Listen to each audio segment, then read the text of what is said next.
Ang akong utanon karon kay kamunggay. So mo na siya guys. Sa una sa bata pa ko daghan kay mig kamunggay gyud naglinya sa moang uma ato sa bukid sa Corvada. So nya i-flex lang to nako ang baso. Pareha kadako sa kong naong guys. Nya na day na ako ang partner na may pagkaon. So ning kaon na lang pud siya una-una.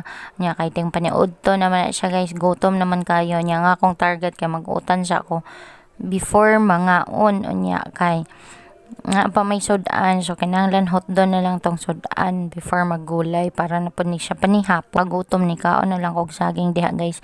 Mga unta ninyo, so mao din na siya akong survival ni atong wala pa ko nasulod sa Mitsumi, mao pay akong pag-abot sa Danao. So wa man ko'y kwarta, so saging lang per may ako ang kinaon nya. Wa na day napungan guys ang kagutom, wa na dala sa saging, so ning hukad na lang pud ko para mukaon og kanon. So ang ako ang sudan diha kay sinabaw pod nga pansit. So kinahanglan jud ta magsabaw-sabaw per me kay naman tay bata nga kauban. So mga unta ninyo everybody. Unya kay human naman tagkaon ana ko'y sikwa duha ka buok, so ako ana siyang gipanitan kay mo na siya ang akong isagol unya sa gulay. So sikwa og kamunggay na nya na may karne diri guys.